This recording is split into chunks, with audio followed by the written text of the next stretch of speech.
Hello दोस्तों, आप सभी को नमस्कार, जय जोहार। आज के हमारे वीडियो में चर्चा का विषय छत्तीसगढ़ की विशेष पिछड़ी जनजाति में से एक कमार जनजाति है। कमार जनजाति के संकेंद्रण या निवास स्थल की हम बात करें तो ये जनजाति मुख्यतः आपको गरियाबंद जिले के बिंद्रानवागढ़ और देवभोग तहसील में दिखलाई पड़ती है। ये बिंद्रानवागढ़ और देवभोग तहसील गरियाबंद जिले का नीचे वाला जो हिस्सा है। कुछ आंशिक रूप से ये धमतरी के सिहावा क्षेत्र में भी पाए जाते हैं, लेकिन मुख्य रूप से कमार जनजाति गरियाबंद जिले में ही निवास करती है। जनसंख्या की बात करें तो 25,600 के लगभग, साक्षरता इनकी 47.7% 2011 की जनगणना के अनुसार। कमार जनजाति की पहचान धनुष बाण एवं कंधे पर कुल्हाड़ी है। मतलब कमार जनजाति के लोग अपने साथ धनुष बाण रखते हैं, कैरी करते हैं और कंधे पर हमेशा कुल्हाड़ी लेकर के चलते हैं। कमार जनजातियों में निषेध में घोड़ा छूना मना है। इन जनजाति में घोड़ा छूना मना है और अपने जो है ये जीवन भर अपने बाल को नहीं कटवाते, सिर्फ अपना जो है मृतक संस्कार के समय में ही कटवाते हैं। बाकी किसी समय इनके द्वारा केस का त्याग नहीं किया जाता, बाल को ये नहीं कटवाते। बाल कटवाना एक प्रकार से अपराध की श्रेणी में आता है। अगर कमार जनजाति की उत्पत्ति की बात करें तो ये अपनी उत्पत्ति देव डोंगर से मानते हैं।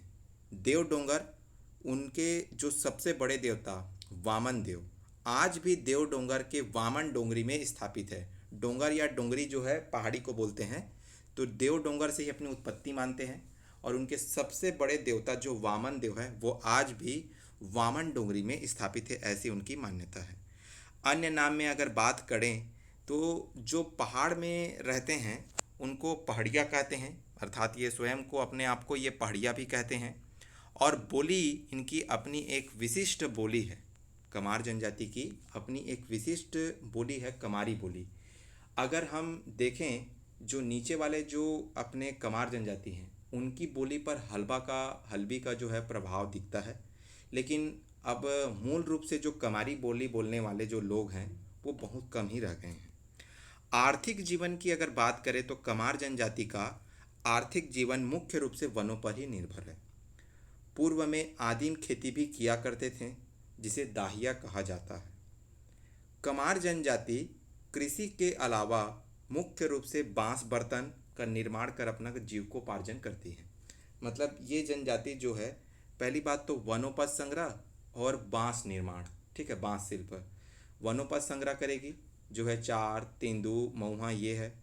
दूसरा है बांस से जो है बर्तन बनाएंगे, क्योंकि जो स्थानांतरित कृषि था दाहिया वो अब कम हो गया है। अर्थात कमार जनजाति का आर्थिक जीवन वन आधारित अर्थव्यवस्था पर निर्भर है, वनोपज प्लस बांस शिल्प। वहीं सामाजिक जीवन की बात करें तो कमार जनजाति की दो उपशाखाएं देखने को मिलती है। पहला है बुधर जी आए, दूसरा है मकड़िया। पहला बुधर जी आए जो बंदर मांस नहीं खाते और मकड़ जी आए कमार बांस जो है बंदर का मांस खाते हैं, ठीक है। याद रखिएगा, मकड़ जी आए जो है कमार हैं ये बंदर मांस खाते हैं। कैसे याद करेंगे, तो मकड़िया कमार अर्थात एक मकड़ी की तरह से जाला बना करके बंदर का शिकार करते हैं और जो है ये बंदर का फिर शिकार करने के बाद में मांस खाते हैं। हमने पिछले वीडियो में आपको बताया था कि छत्तीसगढ़ की बिरहोर जनजाति ऐसी जनजाति है कि अगर ये जनजाति किसी पेड़ को छू दे तो ऐसी मान्यता है कि उस पेड़ पर फिर कभी बंदर नहीं चढ़ते, ठीक है। तो बंदर से जुड़ी दो बातें पता चल गई कि बिरहोर जनजाति अगर किसी पेड़ को छूते हैं तो उस पर बंदर नहीं चढ़ते और बंदर का मांस खाते हैं कौन, मकड़िया कमार। इनके पंचायत प्रधान को कुरहा कहा जाता है, तो कमार कुरहा, पंचायत प्रधान कुरहा रहेगा।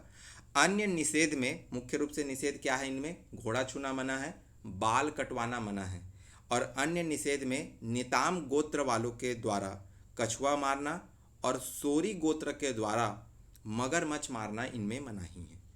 मृतक संस्कार की बात करें तो घर के अगर किसी सदस्य की मृत्यु हो जाती है तो उस घर को त्याग कर दूसरा घर बनाते हैं, वो जगह को ही छोड़ देते हैं ये जनजाति। और सबसे महत्वपूर्ण बात यह है कि कमार जनजाति सर्वाधिक गोदना गुदवाने वाली जनजाति है। मतलब ये अपने शरीर पर बहुत ज़्यादा गोदना गुदवाते हैं, ये याद रखेंगे। सर्वाधिक गोदना गुदवाने वाली जनजाति कमार है। और गोदना प्रिय जनजाति बैगा है। याद रखिएगा, टैटू लवर गोदना प्रिय जनजाति कौन है? बैगा है। और गोदना गोदवाने वाली जनजाति कौन है? कमार। धार्मिक जीवन की बात करें अगर कमार जनजाति की, तो ये कचना धुरवा जो आदिवासी नेता थे, कचना धुरवा बहुत प्राचीन समय में, कचना धुरवा को कमार अपना इष्ट देव मानते हैं। ये गरियाबंद क्षेत्र से ही थे, ठीक है, बिंद्रा नवागढ़ वाले जो क्षेत्र थे, इसीलिए भी आज भी इनका संकेंद्रण उसी क्षेत्र में है।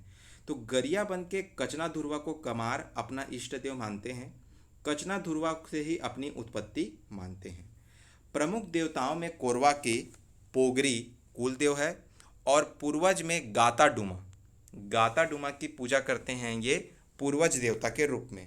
और मिट्टी के रक्षक के लिए मांगर माटी। तो 3 इनके प्रमुख देवता हो गए, पोगरी देवता, गाता डुमा, मांगर माटी। पोगरी कुल देवता, गाता डुमा पूर्वज देवता, मांगर माटी मिट्टी के रक्षक। पहाड़ी कोरवाओं की प्रमुख त्यौहार माटी जात्रा, माता पहुँचानी और नवाखाई है, ठीक है। पहाड़ी कोरवाओं के प्रमुख त्यौहार माटी जात्रा, माता पहुँचानी और नवाखाई है। विशेष द कमार नामक बुक 1991 में डॉक्टर श्यामाचरण दुबे ने इन पर लिखी है। मैदानों में रहने वाले कमार को बुंदर जीवा कहलाते हैं। देखिए, जो पहाड़ में रहते थे तो उनको ये स्वयं को पहाड़िया कहते हैं, और जो मैदान क्षेत्र में रहते हैं उन्हें बुंदर जीवा कहते हैं। तो ये था कमार जनजाति का एक संक्षिप्त परिचय। आशा करते हैं आपको ये वीडियो पसंद आया होगा। अगर पसंद आया है तो प्लीज़ लाइक करिए, सब्सक्राइब करिए, शेयर करिए। धन्यवाद। जय हिंद, जय भारत, जय छत्तीसगढ़।